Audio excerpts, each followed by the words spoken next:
question is determine, which means the solve for the amplitude, period, as well as the phase shift of the trigonometric function, and our trigonometric function will be y is equal to 2 times sine times 2x.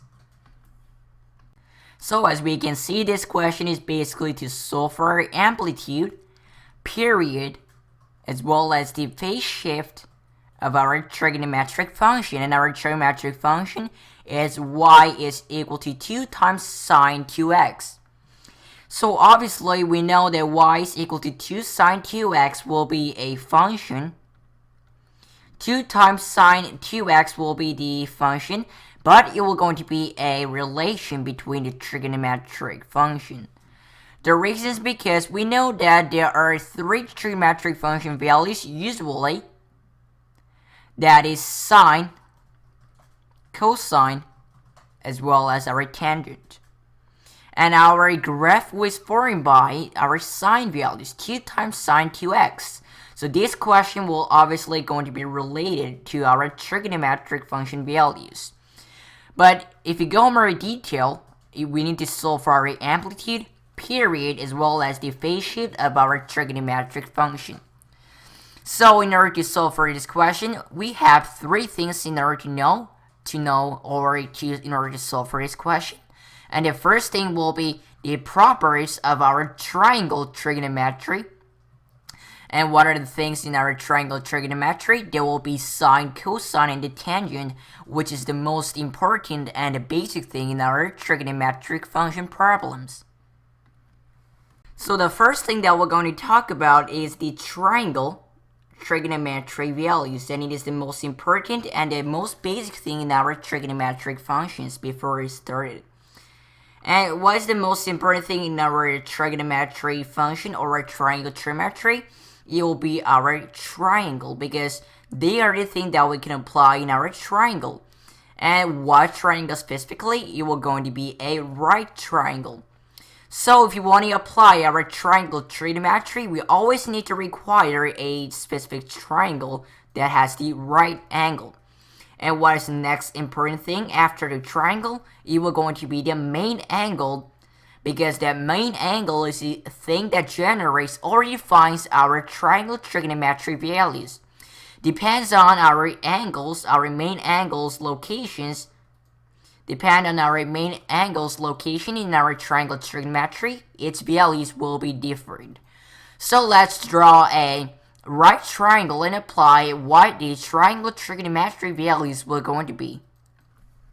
So here's our triangle, but the thing that will differ between the original triangle and the main triangle that has the right angle will be different by the angle. But the angle that is specifically will going to be a right angle. And what is the right angle? It shows that it is a 90 degrees. So it shows that it is a 90 degrees. And what is another most important thing in our trigonometric functions or triangle trigonometry? We always have to label. So we always have to label the values, which will going to be either size or either going to be size or the angles. So our main angle, let's say the main angle in our trigonometric function can only be this side or this side, because we don't count 90 degrees. If we just count 90 degrees, the formula or the position won't be different. So let's just say that, for example, this term will be our main angle, and we're going to call or label this main angle as our x degrees. So our x degrees are our main angle, which will define our main position of our size or trigonometric function values. So this, according to this angle, we're gonna label our size. And what is this side going to be? The side right over here. So if you draw it more neat way, what is this side going to be? Well, we know that this side is a opposite side with our main angle, so we'll just note it as the opposite side. So we're going to be a opposite side. Now let's think about in this way, what is the side right over here? Well, this side is close to our main angle, so this will be an adjacent side. the adjacent side, which means it is a close side to our main angle x degrees. A lot of people will be confused. What about this side right over here is also adjacent, and how can you make a difference between this side that we noted as the adjacent side and this side right over here? So we kind of so scientists or a mathematician made a promise or a definition like this. This one will be the longest side in our triangle, but especially in the right triangle, and we will call this as the hypotenuse. We will call this as the hypotenuse, which means it is the longest side in our triangle trigonometry. So how can you know if it's a hypotenuse? Well, it should always be opposite side with our right angle. That's what the hypotenuse will going to be. It is the longest side in our triangle, but especially in the right triangle. So this is what the hypotenuse will going to be, and this was basically originated from our Pythagorean theorem that we talked about in the last video. So the first triangle trigonometric value that we're going to talk about is what is our sine of our x degrees will going to be. Well, every single sine value or every single triangle trigonometric value should always include its main angle, which is x degree in this case. So our sine of x degrees means, but especially we need to remember one more thing, that every single triangle trigonometric value is formed by a fraction. Well, the definition of our sine value is the opposite side over a hypotenuse, which is the longest side in our triangle, which is especially going to be a right triangle. So the sine of x means it is a opposite side over a hypotenuse. So the sine of x definition will be the opposite side over a hypotenuse. So it always includes a hypotenuse, which is the longest side in our triangle trigonometry. Now let's think about this second one. What is the cosine of our x degrees? What is our cosine of our x degrees? Again, we need to draw a specific line to show that it is a fraction. And in the numerator, instead of opposite side, it will be a adjacent side. So we can make more smaller letter. It will going to be adjacent side. And in the denominator, you should always have the hypotenuse. Now here is the similarity between the sine and the cosine of x. They all contain the hypotenuse in the denominator, because they will be defined by the longest side in our trigonometric function, which is our hypotenuse. But the difference between them will be different by its numerator. In the sine of x, its numerator will be opposite side, but in our cosine of x, its numerator will be an adjacent side.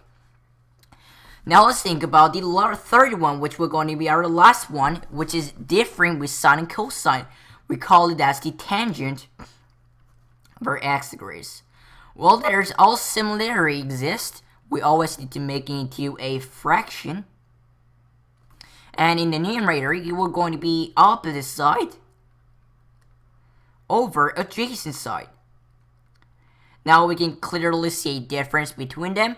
The sine and the cosine, they all contain its hypotenuse, which means it is the longest side in our triangle. But for the tangent of x, it doesn't contain any hypotenuse. In the numerator, it is the opposite side, and in the denominator, it is the adjacent side.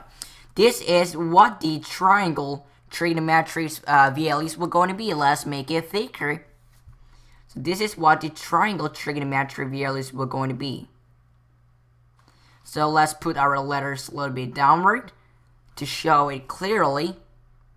This third thing is our main trigonometric values, so we can move this 2 down.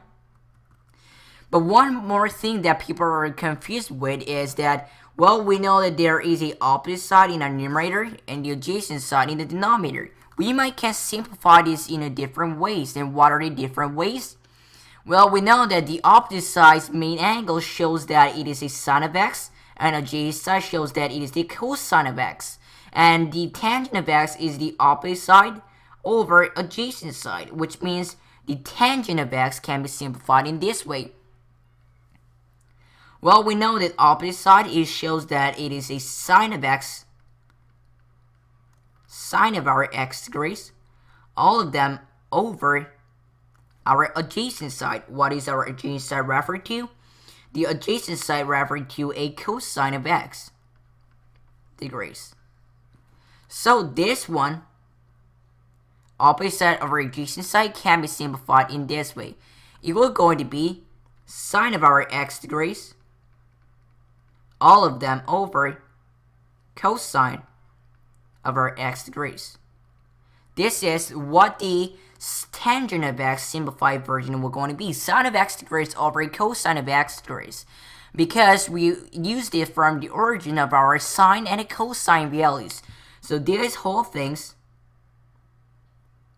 so we call all of these things triangle trigonometry. So we finished the first thing that we need to know in order to solve for this question, which is the origin of every single trigonometric function values or problems, which is properties of triangle trigonometry, sine, cosine, as well as tangent. Now let's go to the second one. The second thing we need to know in order to solve for this question. And what is the second thing we need to know in order to solve for this question? Well, it will going to be a general form of our trigonometric functions graph. Now we can see the difference. We first learned what is the triangle trigonometry.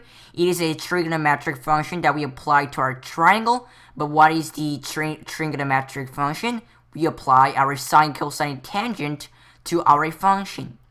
And we might think about it in this way. Well, the most important thing in our function system will be the graph. So the most important thing in our trigonometric function problem will be graph of our sine, cosine, as well as the tangent. So the second thing we're going to talk about is graph of specific trigonometric functions. And obviously the first thing that we're going to talk about is a graph. So the first thing that we're going to talk about in our graph section will be the general graph of sine of x. And we have talked about it in a lot of videos about what this graph of a trigonometric function will going to be. But right now, this is mainly about the sine of x degrees, so I'm going to only explain the sine of x degrees and the cosine of x degrees. So in this case, let's talk about what is the graph of the sine of x degrees and the properties of the graph. Now, the most important thing in our graph is plug this into a coordinate plane. Plug this to a coordinate plane. And what is the coordinate plane? Well, coordinate plane is a plane that is formed by the x-axis and our y-axis, which will going to be our vertical and the horizontal axis. So let's graph what the general graph of our sine of x degrees will going to be. So this is our coordinate plane. There will be obviously going to be the x and our y coordinate, and our y value will be y is equal to sine of our x degrees. And our trigonometric functions graphs, they're kind of a record in our coordinate plane, while the function of our trigonometric function like cosine, tangent, as well as the sine finishes our cycle. And finishing our cycle, the function with our cycle, we'll call it as the periodic. We'll call it as the periodic function. And what is the periodic function? It is a function that has its own period, which means another way, the cycle. So for the sine of x degrees, every single trigonometric functions will be divided by the 90 degrees multiple. So if this is 0, let's say here we're going to be 90 degrees, but the most important thing in our trigonometric function is convert our degrees into a radians. And what is the radians? It is another type of notating our angle. It's another type noting our angle, but converting our numbers, converting our degrees into the real numbers forms. So let's say this is a 90 degrees, which will going to be pi over 2. And let's say this will going to be 180 degrees, which will going to be pi. And this will going to be 270 degrees, which is 3 pi over 2. And this will going to be 2 pi. And 2 pi, it is the end of a cycle. So if you draw a formula of our sine axis graph, its maximum point should always be 1, and its minimum point should also be -1. And the graph of our sine of x will pass through this point, pi, and then 3 pi over 2, and then 2 pi. So sine of x graph will look something like this. It will pass through pi over 2, and it will go to under where the place of our x value pi is, and the 3 pi over 2, and then 2 pi. It finishes its cycle. So if we draw this in more neat way, now we need to think about what are some of the properties of each sine's graph. And as we can see, this is our sine's graph, and this will going to be a periodic function. What is a periodic function? It's a function that has its own cycle. So the first thing that we might talk about is what is this? What type of function is this? It is a periodic function. Well, it is a periodic, and also it is a odd function. And people might think about what is the odd function. Well, the odd function means it passes through the point on the y-axis. It passes through the point y-axis. This is what the odd function is, and this one will be our sine of our x degrees graph we're going to be. Now the next thing that we're going to talk about is actual the actual graph's properties. Firstly, the first thing that we might talk about is what is the period, which means how many cycles does it contain. Well, there are totally 2 pi's, and its 2 pi's will going to be its total cycle, which we call it as our period. So our period will going to be 2 pi. The second thing will be what is our range. And what is the range? Range is a domain of our y coordinates, or y values. Well, our domain of our y values, the maximum is 1, and our minimum point will be -1. It won't go under -1. This is what is the range, the domain of our y coordinate will going to be. Now let's think about what is the third one. Well, third one is obviously this is a y values, then there will be a domain. What is the domain? It is a range of our x values in our coordinate. And then what is our domain? Well, they will all going to be all real numbers. The domain of our sine graph is all real numbers. That's what the x values, what is the domain? It will going to be the x values range. The x values range will be all real numbers. Now the first thing that we might talk about is what is the let's think about what is the amplitude. The amplitude in this case will be +1, and we might talk about what is amplitude after finishing all of this. So our amplitude is 1, and the fifth one will going to be what is I think that's all. And we might talk about the amplitude is 1. So the thing that we might talk about in this case was what is the amplitude. And what is the amplitude? Well, the definition of our amplitude will going to be it is a magnitude. It is a magnitude of the periodic function. what is the magnitude? Well, magnitude refers to a height, a specific height, which means it contains either the minimum or the maximum values. But in this case, the highest one will be the magnitude, which will going to be 1. That's why the amplitude in this case will going to be the 1. What is the 1? Well, it's the maximum value of our periodic sine general graph forms. And now it's time for us to think about what is the cosine of x graphs. I guess we can talk about this in this way. So the second thing will be what is, before that, I think we made a mistake here. This will going to be a cosine graph, not a sine graph. We made a mistake. So let's draw a sine graph again. So we made a mistake here. So they're all same except the graph doesn't pass through the 1, it passes through the origin. So if it passes through the origin, it will look something like this. That goes through the that passes through the pi over 2. So it passes through this point, pi, and then 3 pi over 2. So let me make a neat graph of our sine of x graph. Very mistaken, this is what the sine of x graph is going to be. This one passes through the origin, which is 0, 0. What is the origin? It's 0, 0. So this passes through the 0, 0. And obviously, this will gonna be changed. This will going to be the sine of x graph.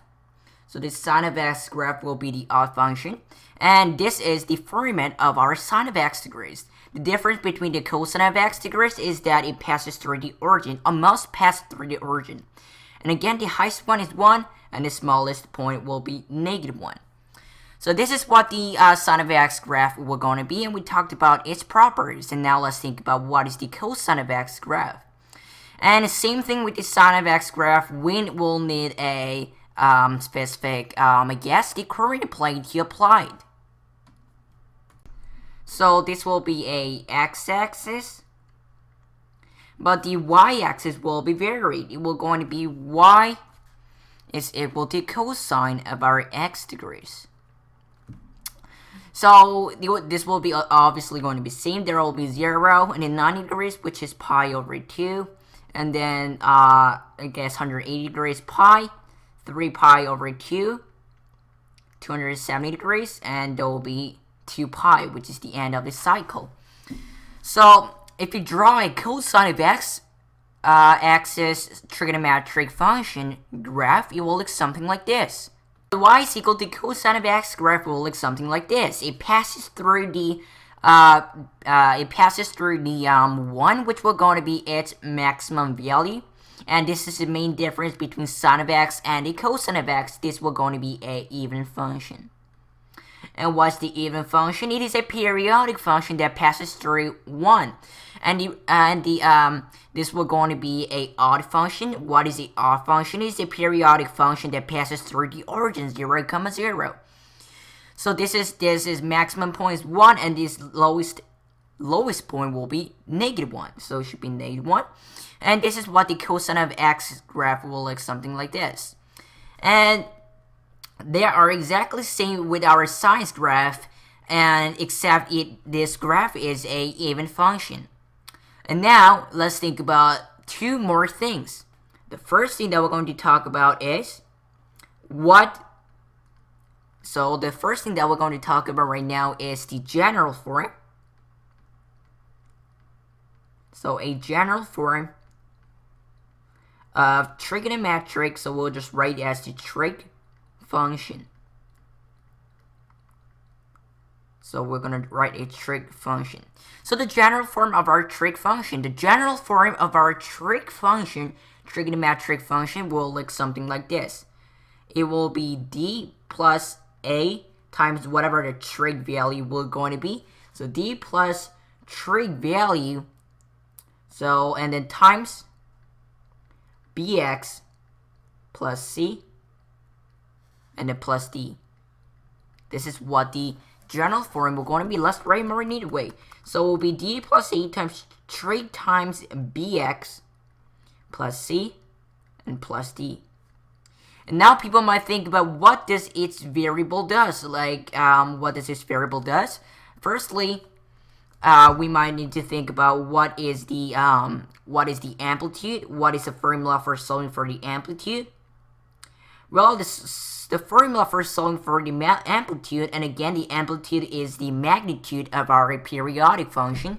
The formula for solving for our amplitude will be a absolute value of our A value. And people might think that what is the absolute value? What is absolute value? That looks something like this. Well, this one means, this shows that how far the number is from 0. What does it mean? That means it won't count a negative value. It will only count a positive value because it is a how far. And how far means it shows the distance. And in the distance, we can't count a negative number. We can only count a positive number. So this is what the amplitude will going to be. So it will going to be a absolute value of our A value. Now the second thing we might talk about is how can you find the period of our trigonometric function? And we know the period is a one cycle that the function takes. So the formula for our period will going to be negative c over b. Negative c over b. This is a formula for our period. And the last thing that we might talk about is what is a phase shift. And before we think about the formula, we need to think about what does phase shift means. So the definition of our phase shift will going to be, so phase shift means how far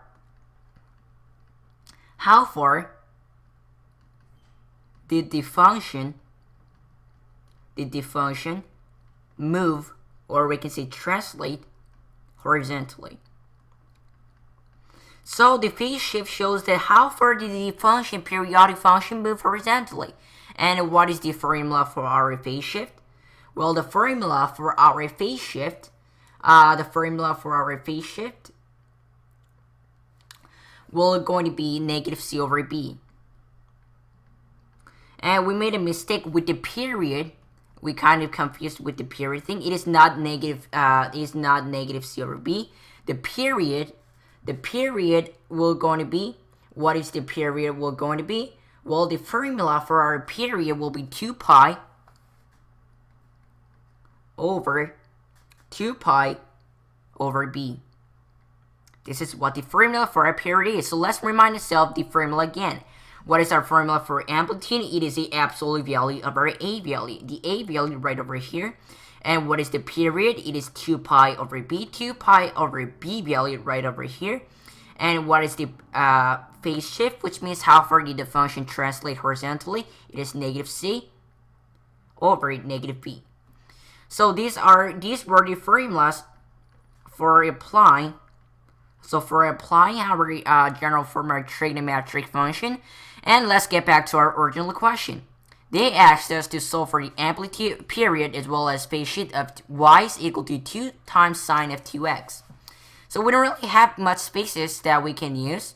So what we're going to do is we're just going to write it right over here. So our function is y is equal to 2 times sine of 2x. So firstly, let's think about what is A value.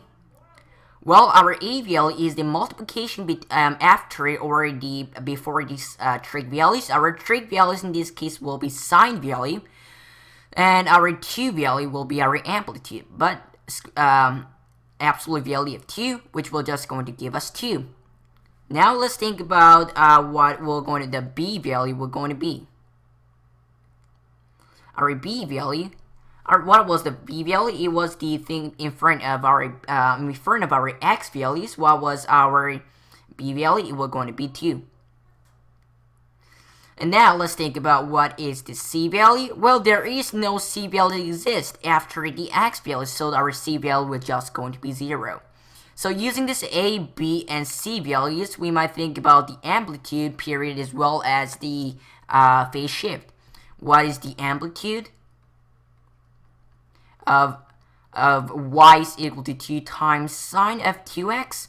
Well, it will going to be a absolute value of our a value. What is our a value? It is 2. So our absolute value of our 2 value, which will going to be 2. So our amplitude, in this case, we're going to be 2. Now let's think about what is our period. What is cycle of our periodic function? What was the formula for it? It was 2 pi over b. Now let's think about what is our b value. Our b value was 2. So it will going to be 2 pi over a b value, which is 2. It will going to give us pi. Pi will going to be what the period of our function will going to be. Now let's think about our phase shift, which means how far did the function translated horizontally. We call it phase shift. And what was the formula for it? It was negative c over b, but our c value is 0. So this will obviously going to turn into 0. So here is our answer. The amplitude, which means the magnitude, the highest one of our periodic function, the absolute value of 2, which is 2. The period, the cycle of our, of our periodic function, which was pi. The phase shift, which means how far did the function move horizontally, 0 times.